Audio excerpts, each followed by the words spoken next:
Buonasera, le principali notizie. Morte di Lari, spunta un fotogramma di un video nel quale si vedrebbe la ragazza in atteggiamenti intimi. Una scena particolare, dice chi ha visto l'immagine. Intanto la famiglia continua a chiedere verità. A Messina si allarga l'inchiesta dell'ospedale Papardo dopo le sale operatorie sequestrate e le denunce dei familiari delle vittime. 4 almeno i casi, ma per la procura potrebbero essere di più, 6 indagati.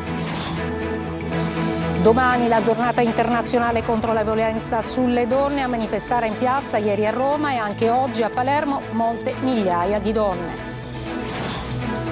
A Catania ha scoperto un bazar delle auto rubate smantellate in un capannone di Montepo, sportelli, paraurti, fanali e ruote per un valore di 250.000 euro. Alice e Giada, le 2 giovani atlete catanesi, campionesse mondiali di Jiu-Jitsu, l'antica arte marziale. Ci alleniamo da anni, dicono, per noi è uno stile di vita. A Bagheria la festa dello sfincione, gustoso e croccante, ambisce a diventare la pizza dei siciliani.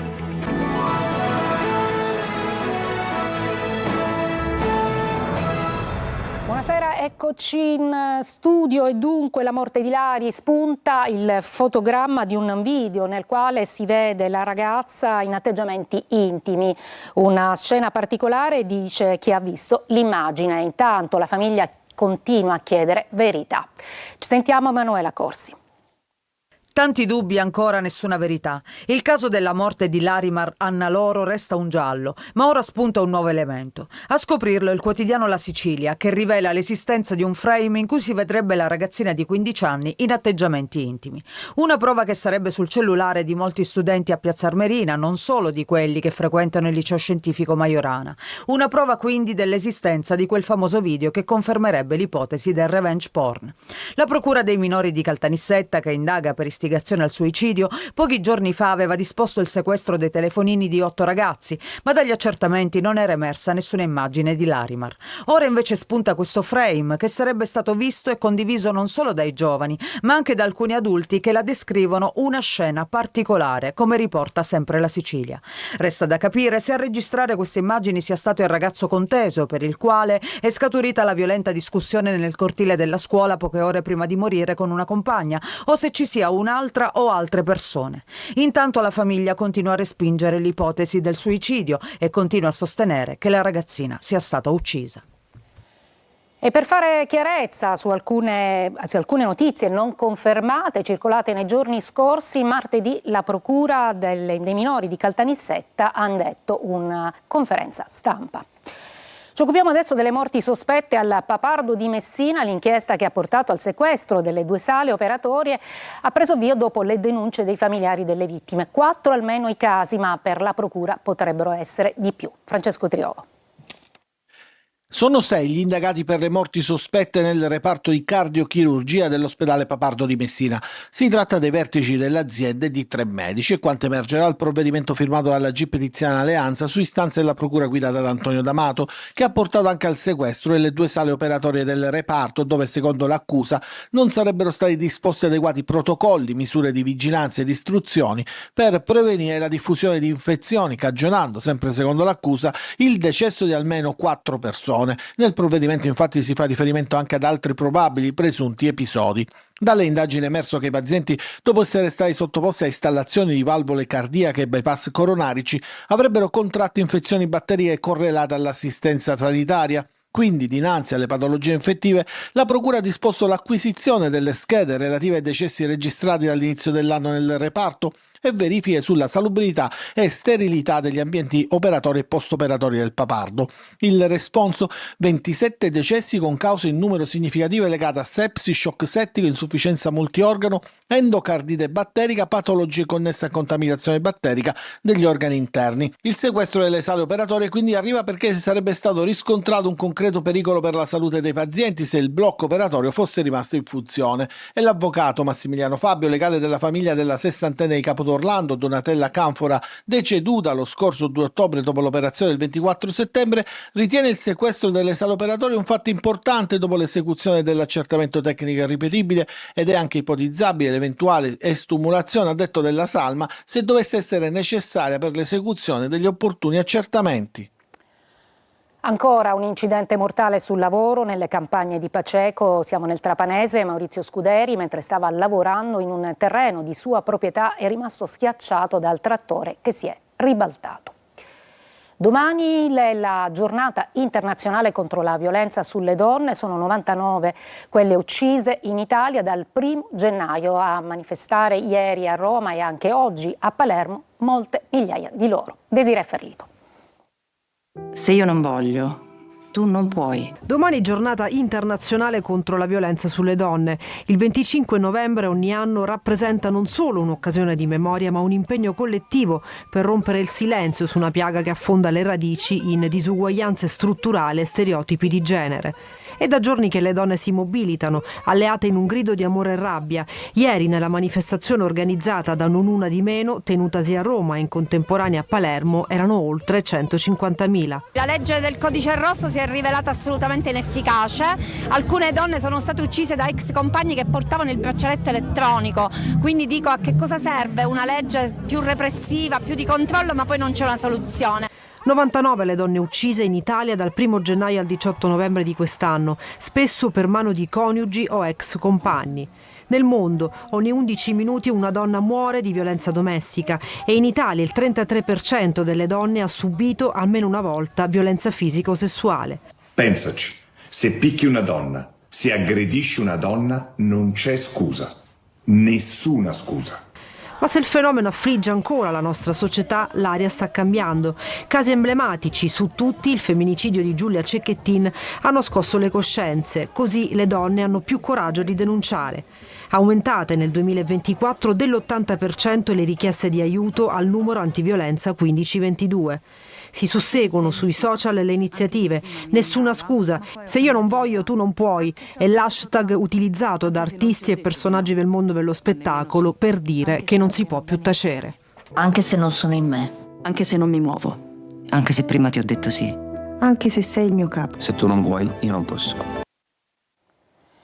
Le voci contro la violenza proprio sulle donne, uno spettacolo a Ragusa per dire no appunto a questi fenomeni. Sul palco tra gli artisti anche Nada e Gerardina Trovato. Sentiamo Veronica Barbarino. Nella vita puoi incontrare tante belle persone e sei sempre alla ricerca di nuovo, ribelle, vuoi esplorare, insomma. Però puoi incontrare anche tante brutte persone e io qualcuna l'ho incontrata e insomma sono traumi. Gerardina Trovato, Nada, Cassandra Raffaele, le Malmaritate ed artisti della letteratura danzata insieme sul palco del Teatro Tenda a Ragusa contro la violenza sulle donne. Uno speciale spettacolo di sensibilizzazione per convincere che dalla violenza si può e si deve uscire. Musica e danza per parlare di donne, per elogiarne la bellezza e la forza, per ricordare le vittime e sottolineare l'assurdità di dover esprimere ancora i concetti contro la violenza di genere in un'epoca così moderna. La vittima lascia 2 figli piccoli e un grande peso sulla coscienza di amici, famiglia, colleghi e della società tutta. Tu mi fai girare come fossi una bambola. Il messaggio dal palco è chiaro: c'è bisogno di educare all'amore e aiutare tutte quelle donne che per sudditanza economica non riescono a rompere le catene e ricordare, come hanno sottolineato le Malmaritate, che la pelle del tamburo è l'unica che si può percuotere. E adesso andiamo a visitare il Bazar dell'Usato. Pensate, a Catania è stato scoperto un capannone con pezzi d'auto rubati per un valore di 250.000 euro. Nel deposito trovati anche 2 uomini che stavano smontando il motore di un Alfa Romeo. Sentiamo Tonino De Mana. Dagli sportelli ai paraurti, dagli airbag alle ruote. Un autentico bazar dell'usato è stato scoperto dalla polizia di Catania in un capannone nel quartiere di Montepo. Oltre 140 pezzi accatastati per tipologia per un valore di 250.000 euro. Nel blitz effettuato dalla polizia sono stati sorpresi anche 2 uomini, un 30enne ed un 44enne, entrambi catanesi, trovati accanto ad un'auto con le mani vestiti sporchi di grasso, impegnati nelle operazioni di smontaggio di alcune parti di un Alfa Romeo Giulietta risultata rubata pochi giorni fa a Catania. Per loro è scattata la denuncia per ricettazione. Nel magazzino deposito sono state trovate decine di carte di circolazione gettate in un angolo e nascoste tra i pezzi di ricambio di modelli d'auto del gruppo Fiat, Alfa Romeo, Lancia e Jeep. Scopato anche un altro nascondiglio accessibile da un piccolo varco. Per procedere al prelievo e alla catalogazione di tutti i pezzi d'auto rubati, i poliziotti hanno dovuto far intervenire ben 4 furgoni. I singoli pezzi potranno essere restituiti ai cittadini previa esibizione della denuncia presentata al momento del furto, contattando gli uffici della polizia al numero 095 72 30 369. Ed un'altra operazione effettuata nel rione Cibali ha permesso di risalire ad altre 3 moto rubate che si trovavano in un locale abbandonato in via Stazzone, seminascoste da montagne di rifiuti. E dalle vie dei tesori alle vie dell'immondizia, cartoline poco edificanti dal centro storico di Catania, sempre pieno di turisti e purtroppo anche di spazzatura. Tonino De Mana. Il biglietto da visita non è certo dei migliori. Così, tra le bellezze dei monumenti e con vista sugli archi della Marina, Catania mostra uno dei suoi lati peggiori, denunciato più volte nei nostri servizi. Questa volta però l'obiettivo delle nostre telecamere finisce in pieno centro, esattamente in piazza Borsellino, in prossimità del terminal dei bus dove ogni giorno transitano migliaia di persone. E se i catanesi sono abituati al degrado, lo stesso non può dirsi per i tanti turisti in transito nel capoluogo etneo. Questa coppia guarda con stupore i tanti rifiuti depositati a ridosso di una pensilina. Non sfuggono all'occhio e alla telecamera alcune ramazze che qualche operaio avrà impiegato nel corso di rari servizi di spazzamento. Le scoperte le hanno messo sicuramente quelle che fanno le pulizie, si cercano di pulire. Trentino, cerchiamo di risolvere questo problema perché è veramente una cosa inaccettabile. Altre ramazze sono abilmente nascoste dietro la ringhiera. Il nostro auspicio è che vengano utilizzate più di frequente e possibilmente lasciate in un deposito. Nelle vie del turismo, dulcis in fundo, vi mostriamo inerti e rifiuti in via Vittorio Emanuele, a pochi passi dal Duomo di Catania. Preoccupati per il silenzio sul futuro del centro di cardiochirurgia pediatrica di Taormina, i genitori dei piccoli pazienti si rivolgono al presidente della regione Schifani senza nascondere la loro preoccupazione. Francesco Triolo. Il futuro del centro di cardiochirurgia pediatrica di Taormina è sempre in bilico. La proroga di un anno scadrà il 31 luglio, ma i genitori dei piccoli pazienti non hanno notizie da tempo, nonostante abbiano chiesto più volte chiarezze ed aggiornamenti al presidente della regione Renato Schifani, soprattutto perché le voci di ipotesi di trasloco si fanno sempre più insistenti. Così martedì saranno a Palermo, di fronte a Palazzo Torrean, sede della presidenza della regione, per una manifestazione. Riteniamo che sia doveroso da parte della politica e da parte del presidente Schifani andare in una direzione ben precisa, cioè quella di mantenere il centro o a Taormina o al limite, se non è possibile, trasferirlo in un'unica sede accettata da parte dell'equipe del Bambin Gesù, che è quella del Policlinico di Catania. Unica sede che ha tutti i requisiti necessari per mantenere il centro con le stesse caratteristiche. Ipotesi quella del polo cardiologico del Policlinico di Catania, a cui si aggiungono quelle del Policlinico di Messina e dell'ospedale Papardo, dove c'è già una cardiochirurgia ma che non è un ospedale con livello di LEA 2. Il CCPM di Taormina, ricorda ai genitori, è una certezza per migliaia di bambini, e non solo per la Sicilia e per la Calabria, ma per tutti i bambini che da diverse parti del mondo hanno bisogno dell'eccellenza del centro. È morto a Pantelleria all'età di 84 anni Filippo Panseca, considerato uno dei padri della computer art. Disegnò anche il garofano, simbolo del socialismo degli anni di Craxi. Una breve pausa, poi conosceremo 2 atlete catanese, campionesse mondiali di Jiu-Jitsu.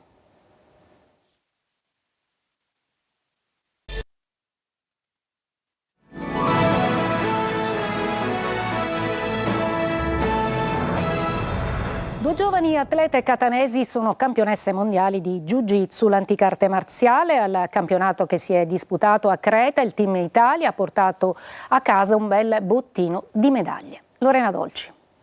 Combattono a mani nude, una disciplina antica, quella del Jiu-Jitsu, arte marziale dal Giappone che sfrutta la forza dell'avversario usando la sua potenza contro di lui. Il morbido vince il duro è il motto che gli atleti e le atlete del Team Italia hanno fatto proprio, portando a casa dal campionato del mondo di Creta un bel bottino, 96 medaglie di cui 14 a Catania, 4 ori, 4 argenti e 6 bronzi. Jiu-Jitsu è una delle più antiche arti marziali di origine giapponese, progenitore del judo, di alcuni stili di karate, dell'aikido e di altre arti marziali più o meno note.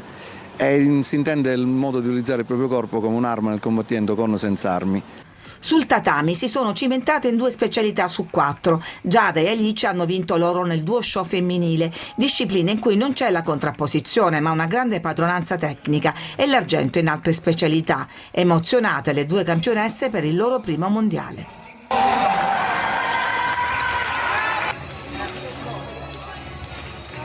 Questa vincita è una vincita sportiva, non c'entra molto con la difesa personale, però comunque al di fuori ovviamente io mi sento molto più sicura di uscire anche di casa, soprattutto da donna. Oltre ad essere la disciplina sportiva che pratico da più di 15 anni, rappresenta anche uno stile di vita, quindi la disciplina, la formazione anche che abbiamo sin da quando siamo piccoli ci ha permesso di affrontare questa gara nel migliore dei modi. Campioni del mondo maschile nel duo system sono Salvatore Molino e Salvo Ensabella. Il Jiu-Jitsu non è ancora sport olimpico, ma in futuro chissà. L'appuntamento per i prossimi mondiali è in Cina nel 2025. Una coppia partirà anche da Catania. Adesso a Bagheria, in provincia di Palermo, per lo Sfincione Fest, degustazioni, musica e poi il vero protagonista, lo sfincione, che non è solo quello tradizionale. Marco Gullà.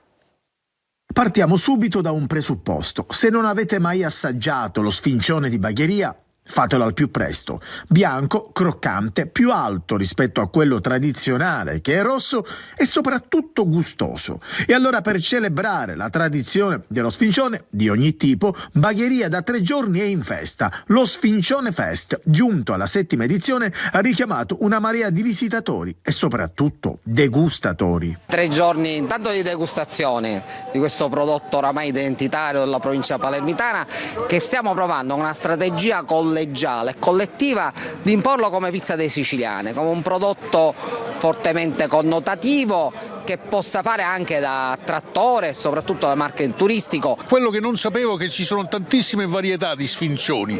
Io conosco quello palermitano, quello col pomodoro, la cipolla che si vede. Poi qui invece cambia tutto, cambiano tutti i giochi. Gusti, sapori, ma anche musica, con i cugini di campagna che hanno accompagnato con i loro brani le degustazioni del mitico sfincione.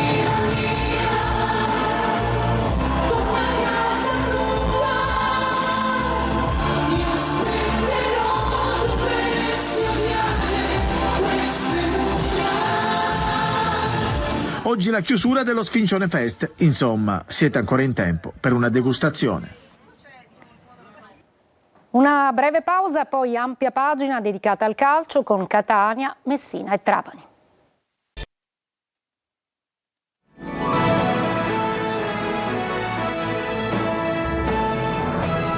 Eccoci al calcio, e di pochi minuti fa la fine 1-1 del posticipo di Serie B tra il Palermo e Sampdoria, un pari che serve poco a entrambe le formazioni. Invece in Serie C sconfitta con il punteggio di 1-0 per il Messina al Franco Scoglio contro il Sorrento. Decisivo nella ripresa un gol di Bolsius. Veniamo invece al posticipo tra Avellino e Catania, prova convincente del Catania, falcidiato dalle assenze. Ad Avellino finisce 2-2 in rete d'Andrea e Stoppa. Martedì al Massimino il derby di Coppa con il Trapani. Marco Carli.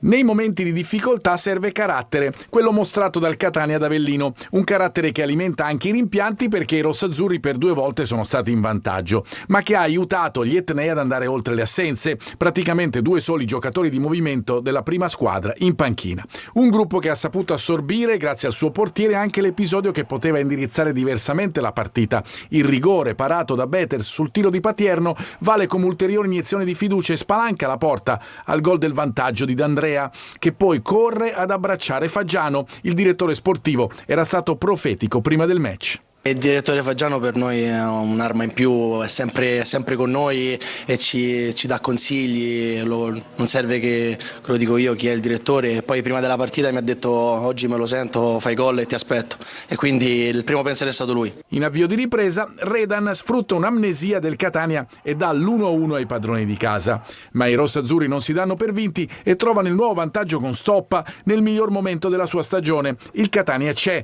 contrariamente a quanto era successo fra ottobre e l'inizio di novembre. È un momento che devi continuare su questa strada, con questa voglia, con questa consapevolezza, con questo coraggio, con questa qualità, perché oggi ha fatto anche una partita di qualità la squadra. Nel finale l'Avellino preme. Il Catania paga le tante assenze, subisce il gol del pari definitivo da Redan e rischia anche la beffa sul colpo di testa sui titoli di coda di Liotti.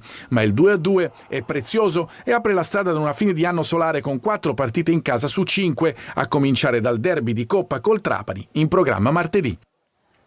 Ritorno al successo per il Trapani, che ieri alla Provinciale ha superato 4-0 il Latino con Lescano, autore di una doppietta. Sergio Colosi.